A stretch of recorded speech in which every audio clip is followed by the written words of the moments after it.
talk about, but I never do because I get so excited to talk about all the key issues, but this is key too. I figured out this system, and it is a system of money-making. Prison system is huge all over the country. It's one of the biggest industries in this country.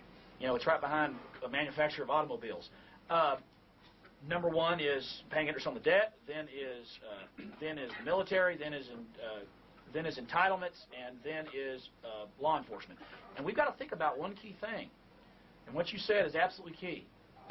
What they do is I saw Osberger Statesman speaking to them the other day. They had this article, and it said this guy had raped and stabbed people before, gotten out, and did it again, and the second time he got life imprisonment, which is really about 7 to 14 years. And they called that an extremely stiff sentence. That is not extremely stiff. What they do is that as the culture gets more and more violent, these criminals are at a premium.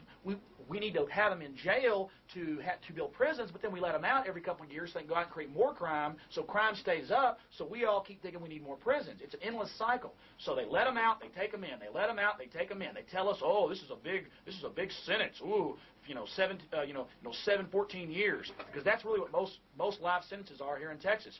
So, and that's what police have told me, and lawyers and others. So think about that. The Honest American Statesman is totally in league with the corrupt system. New form of tyranny. Let me just mention something to this, Charles. I agree with your premise. The fact is we have become the largest prisons country in the world right now.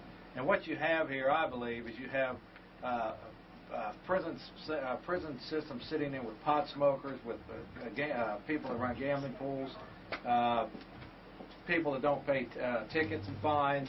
But what's happening is that this de facto corporate government is making all of us criminals, not because through victimless crimes, meaning that nobody is going out and hurting somebody else's life, property, or their interest.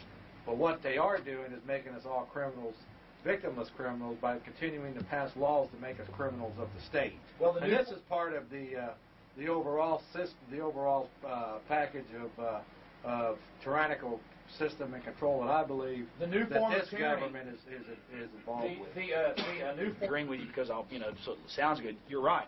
The new form of tyranny, and it's not really new, but they're really accelerated now, is overregulation without representation. You just create these huge bureaucracies, and they start growing and growing, and they start telling you how to live, and they write more and more laws. And it's not that all these laws are enforced, but anytime they want to get you for something, make no mistake, everybody is breaking hundreds of laws every day. But it's important to mention that these laws are crap. Of them are victimless laws. Absolutely. It's the law. No, we don't punish murderers. We don't punish criminals. Criminals against the state. You got it. And that's very important to understand. That don't kiss the butt of government. And this is why we keep going back to the Second Amendment, and why we need an independent militia. The Second Amendment was not put in the Constitution to protect ourselves, to go out duck hunting or anything like this. It was to protect ourselves, and specifically presented in there to protect ourselves from a government running amok, a tyrannical type system.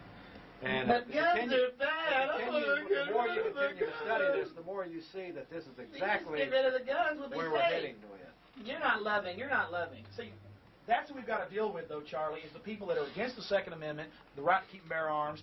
They just feel good. If we get rid of the guns, we'll all be safe. Forget the fact that it's an inanimate object. It's a tool. Forget the fact they think guns sneak out at night and shoot people, and that's why they're going to get rid of the Second Amendment. It's pretty much gone already. And the government came out and said, you ran over some kangaroo rats. This was his land he bought and had permits to farm on. He had to have a permit to farm. He went forward, and it's like Russia or something. He went in there, and what happened to him?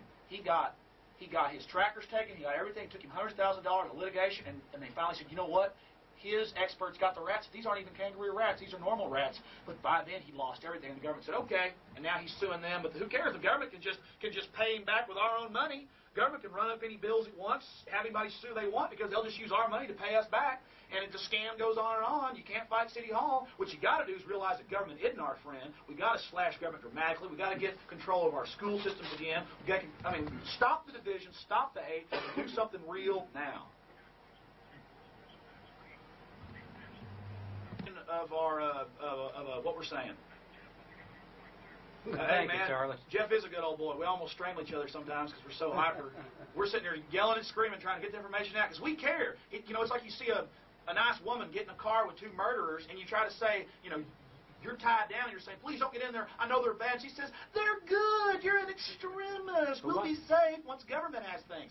That's the analogy I like to use. The and one we're just thing, screaming. One analogy you got to use, Alex, before you go on to the next Sure. bracket, is that all of these people that are brainwashed, that's really what they are. They're brainwashed. They're manipulated They're twits. they're thinking to believe that this government is there to protect the lives and property. They are.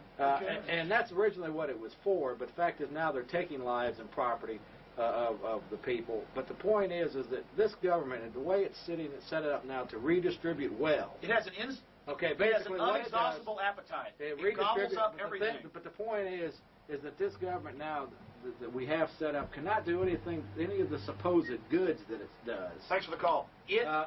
By not doing something bad first, and that is steal from everybody else. Right now, there are people going to jail for the IRS, for they're losing their homes and their properties, to county taxes. Well, they should have paid their taxes. Which is a form of They should have paid their taxes. Yeah, they're not paying their fair share. They're only paying 52% on average in some form of tax. What's wrong with you? The government's the good, loving creature. And it's time that you stand up for government, Mr. Davis. If we want real liberty and freedom, we've got to break the shackles of these I think you're people dangerous. Who claim that they are doing this for our good, but in fact are initially stealing from all the public before they do it. Of course, you know, me and Jeff are just playing roles here. I'm just being an obnoxious government type. I'm Alex Jones. That's Jeff Davis. We'll be getting to Casey's call. We appreciate her holding.